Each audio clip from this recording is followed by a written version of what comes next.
what's going on? So we've got a few things to discuss. I'm just trying to get back to my channel here. But welcome everybody, good evening. It's 5:45.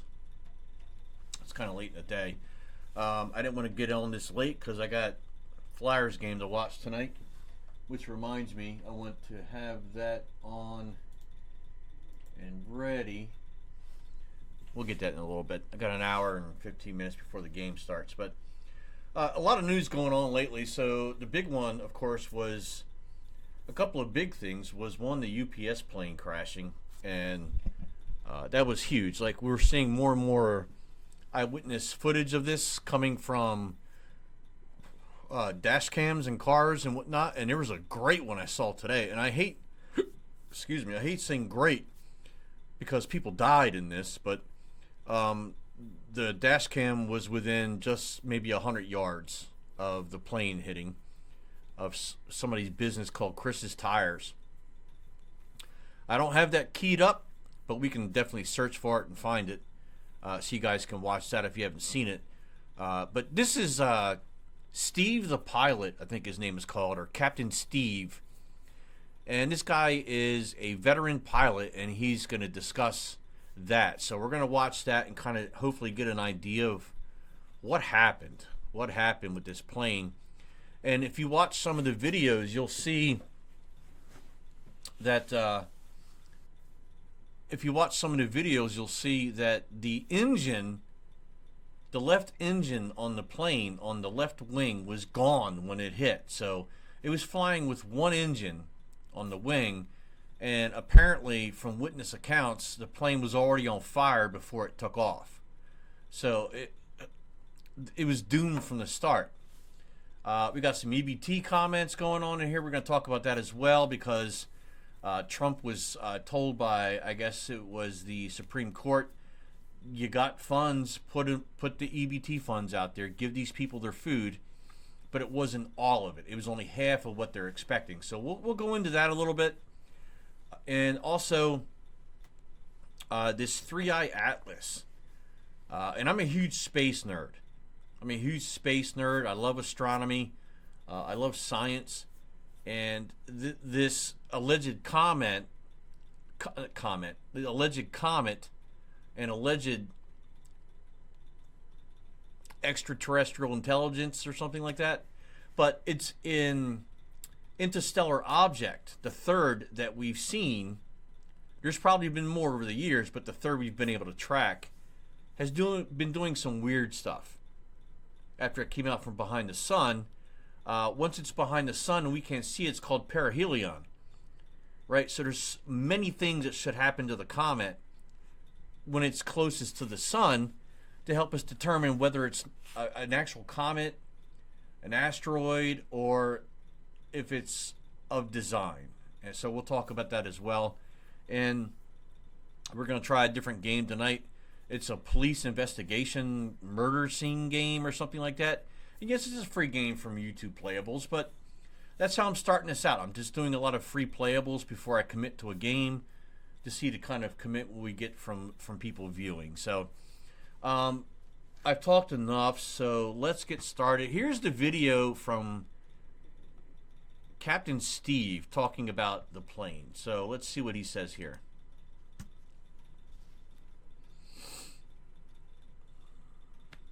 Of course, we got... All right, 3 dead, 11 taken to the hospital. Those are the preliminary reports after the tragic crash of UPS 2976 today, shortly after takeoff. And I mean barely after takeoff from Muhammad Ali Airport in Louisville, Kentucky. What are the details that we know so far? Well, we don't know a whole lot. We have 4 videos I want to show you so far, showing you various aspects. I think it's awesome that he's actually doing this in an airport, that he has the guts to do this in an airport. Now, I'm pretty good with getting up in front of people and speaking, dozens, hundreds of people. I don't care, whatever. Whether you capture them or not, who cares? But this guy's literally sitting in an airport with a pretty cool looking mic, and he's got his laptop and his phone, and he's going to talk to us about the plane Hopefully, he doesn't get any interruption or any idiots in the background. But of what took place, but UPS, who operates their main hub is Louisville, Kentucky, was operating flight 2976 from Louisville to Honolulu, Hawaii. That flight's a little over 8 hours long, about 8 hours and 20 minutes altogether. It's taking, I think, 220,000 pounds of gas, and that's going to be somewhere around 34,000 gallons of gas. And when you look at the video and see the fireball, you can see why that was just such a tragic maybe thing he'll that show happened, it. and so much explosion and so. Maybe he'll show the video I was talking about earlier. Maybe he'll show the one where it was within just 100 yards or so of the plane crashing as it went behind a business called Chris's Tires. So the hopefully, fireball was just absolutely huge. We'll talk about things that complicated that as well. So what I want to do is kind of take you through the early stages of the flight. The airplane taxis out. They're fully loaded up. They're about at max gross weight as they taxi out. They taxi onto runway 17. They're cleared for takeoff. The airplane then begins its long takeoff roll, and there's a phase in that takeoff roll that is in between what's called V1 and rotate. And that V1 speed is the decision speed. It's the go, no-go speed. In other words, if you lose an engine, you have a massive failure after V1. You can't stop that airplane in the remaining runway that you have. You must go airborne at that point. So I believe that the pilots were past V1, and I know that because the flight radar 24 information tells us that they went off the end of the runway at 184 knots. That's well above any rotate speed for. Can I just comment quickly on the fact that his microphone is absolutely 100% dead ass, right? I'm sure there's a lot of commotion and background going on and a lot of noise, but his mic, I got to find out what mic he's using because it is a great microphone. And I would love to have something like that. An MD-11. Now this particular MD-11, 3 engines on the MD-11. It was manufactured in 1991. There's been a number of issues with the MD-11 over the years. When I first got hired at my airline in 1991, the MD-11 was the brand new shiny object on the planet. And so we only had them for a few years, and then we got rid of them because they were just maintenance headaches. They went to many of the cargo haulers like FedEx and UPS. UPS now is flying this airplane over to Honolulu, max gross weight, 34,000 gallons of gas as it goes off the end of the runway. As we watch the takeoff roll, the airplane gets barely airborne. You can see the nose of the airplane lift off. The number 1 engine is clearly on fire, and then it settles back in. Let me show you the video that shows you that very clearly here. All right, and there's a trigger warning. This is not going to be easy to watch. Here they are rolling down the runway. I'm going to stop it right there. You can see that the left wing, right where the left engine is on fire. The nose of the airplane is already lifted off. So the bystander who is filming this video gets it just after that moment on the runway where they hit V1, but they haven't quite gotten to rotate speed just yet.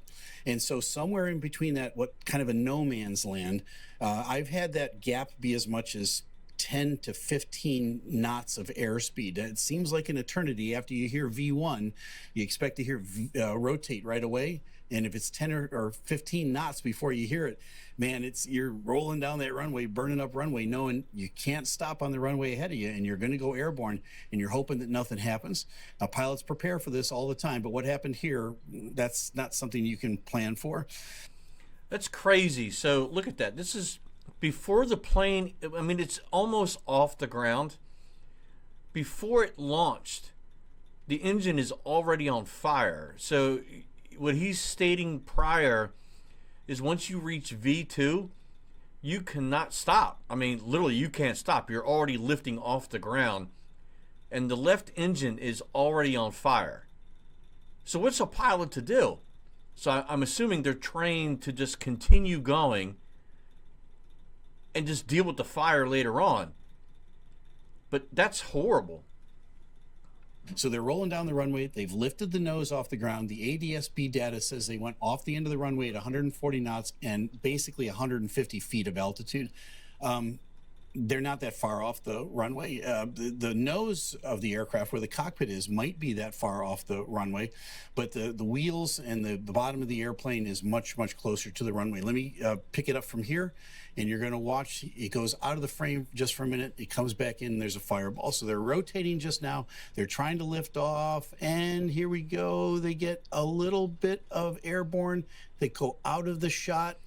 The shot comes back in, and boom. That's right past the blast fence at the end of the runway. They've just barely cleared that by inches. And my God. And we'll show you a picture of the top of the first building that they hit. There's this rut down the first top of the building. That could have been the landing gear. It could have been the left wing, and I'll tell you why in a minute. I think it's the left wing. I've got more video to show you. And now they create this huge fireball, and the airplane goes for what seems like almost a mile. I'll show you that at the end, the video of how far this airplane went. How do I know that they weren't rejecting the takeoff when they went to the end of the runway? Because of how fast they were going. Typical rotate speed at this gross weight is going to be somewhere around 135 knots altogether, 140 maybe. So by looking at that video, I thought earlier they were already off the ground. But it looked like they hadn't even got off the ground yet. They were just doing the lift, and they're still riding the back wheels when the left engine explodes, and then they hit a building as well. That's crazy.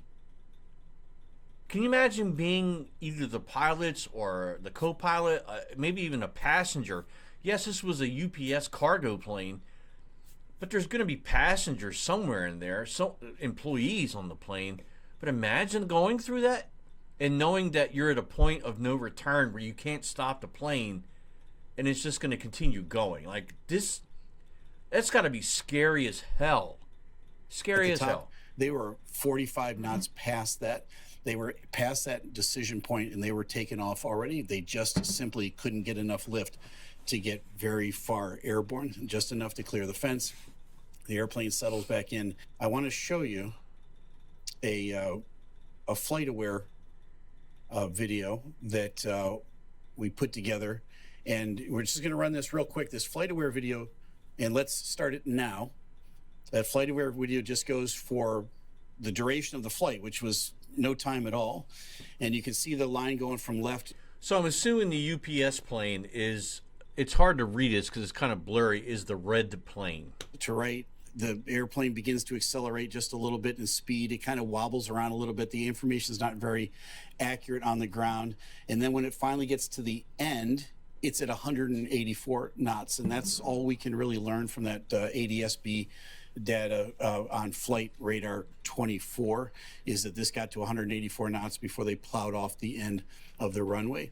Let me show you now another video of the vantage now from a CCTV. All right, it's a closed circuit TV that's taking a look at the airplane after it's. I don't know how many of these videos I could watch, because like just the first one alone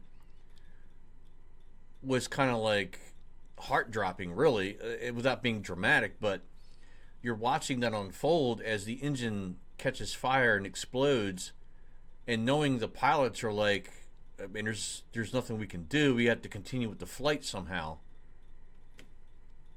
Settles back in, and it's beginning now to crash. Here we go.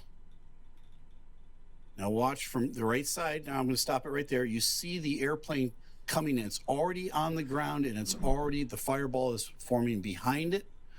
All right, I'm going to pick it up here. And you see the airplane right there. I'm going to stop it. It's on a knife edge on the left side of the aircraft as it then plows through a bunch of buildings and parking lots and everything else as it continues the carnage in front of it. Why did this airplane go so far? Because typically something like this, if they were to crash land, the wings would catch, the wheels would catch. This aircraft would dig in, and it wouldn't go nearly as far as it went. I think it's because it went over on the left side, and so it's kind of like a knife edge. You can see that right wing with the right engine intact, by the way, up in the air. So this aircraft now is just plowing a knife edge in, and it's going to go for quite a long time, but it's got all of that momentum because it was going 184 plus miles per hour. Not Just so look, man. I've probably been on maybe 10 or 12 flights in my life, and I'm always scared shitless to get on an airplane. First of all, because it's such a tight, confined space. Because I don't take first class. I've never done first class. It's not a huge plane I'm taking. I usually take Southwest Airlines, right? Because I just my preference, and you'll never catch me on Spirit Airlines, man. The Carnival Cruise of the airways, right? But getting on an airplane and the takeoff, you can feel the thrust. You're kind of thrown back a little bit in your seat as you're getting up to, I think it's like 400 miles an hour, if I'm right. And then as you take off and you're pushing off from gravity, from the earth, it's kind of, for me, it's a weird feeling. But once you get in the air and your ears pop and you get to a certain elevation, and if you're lucky enough to be near the window and you can look out, it kind of, looking at the window kind of helps me feel a little better when flying in an airplane. Now, if I'm stuck on the aisle seat with two seats to the left of me and I can't look out the window, because I don't know about you, but usually whenever I'm stuck on the aisle seat, the idiot at the window always has the window shade down, so you can't look out. You got nothing to look at. So you're just riding blind on the airplane, just riding blind, hoping everything's okay. I get scared shitless every time I'm on an airplane. I do. And I'm always like, so what keeps the airplane up? But, I'm not a physicist, but I'm assuming it's the jets, the jet engines, right?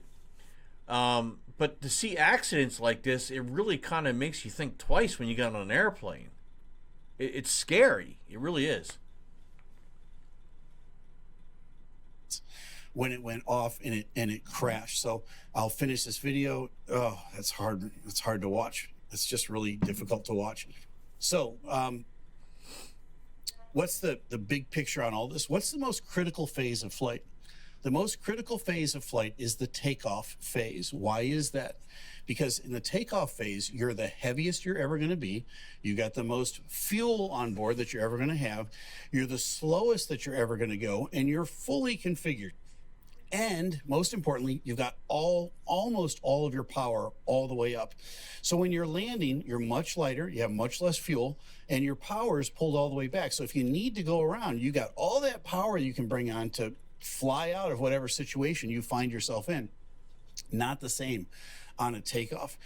So these guys are going down the runway. Something happens between V1 and rotate speed, and it's catastrophic. I have never seen an uncontained fire on an engine like this. Now, there's a video I'm going to show you here right now that is a picture of an engine sitting off of the runway. I've been told that it's the #1 engine off of this MD-11. It's not verified. None of the news services have reported that yet. So I don't want to. So that's crazy. Like it may or may not be, but the engine came off the wing, and the video I saw near this tire location, this tire business, was a plane coming in with no engine on the left wing. So this pretty much agrees with what I'm saying in the video I saw. Get out over my skis on this because it could have been photoshopped. But if the left engine did fall off of this aircraft, it would explain a lot. You can see the engine is on fire as they're kind of, wobbling and rotating into the air. The engine might have already departed. It tore a bunch of the left side of the wing apart. You got this now uncontrolled fire going on, all of that loss of lift. And why the left knife edge? Because that right engine is still producing full power. So it's forcing the airplane to turn like this, right? And you're going to counter that with right rudder. You're going to try to bring the nose back around. But in a situation like this where the engine on the left side has completely departed and you got full power on the right side, it's going to be so dramatic. It's going to be very, very difficult to keep that nose from coming all the way around to the left. So it does make sense that left wing or that left main mount gear would dig into that building as it was coming down into it. As it did that, the airplane kept rolling over, and as it rolled over on that knife edge, as you saw in the last video, They just kind of plowed right in, and they just kept going with all of that momentum. There have been reports now I've listened to on several news agencies. Reuters was reporting that they hit a fuel farm or a fuel tank off the end of the runway, and that's why that huge big ball and why the fire continued for as long as it did. I'm here to tell you that 34,000 gallons of gas is about 3 times as much gas as the airplanes that hit the World Trade Center had. I was originally scheduled on that first airplane, and typically a flight from Boston to Los Angeles would, on a 767, you'd take around 85 to 90,000 pounds of gas, maybe 100 on a rare occasion. They've got well over 2 to 2.5 times that much fuel on this MD-11. There was a shot from a helicopter, and you can see the long trail of fire that goes out. It seems like forever. It looks like it's almost a mile off the end of the runway, and it's just really, really difficult to see that image because that airplane had so much momentum when it went off the end of the runway. But what we know at this point is, for sure, is that left engine was on fire. It was an uncontrolled flame out of that left engine that expanded to the left wing. It would kill almost all of the lift on that left wing. It almost looks like a nuclear bomb went off. That is crazy. My God, imagine being there local and seeing that. That is awful. You have full power on the middle engine and the right engine, but not enough for them to continue to get airborne at the very, very high gross weight that they are on a trip all the way to Hawaii. They limp a little bit into the air, then they lose lift and they wallow back down to the earth. They hit that first building, the airplane rolls over on its left side in a knife edge. All that momentum continues to take it on for quite some distance, almost a mile.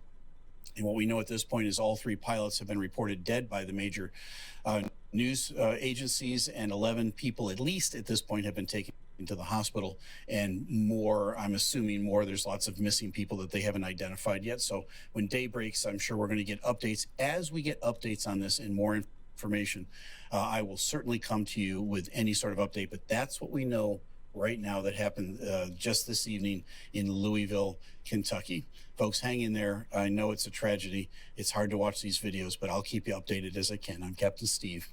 Talk to you soon. That was a great video, great instructional video.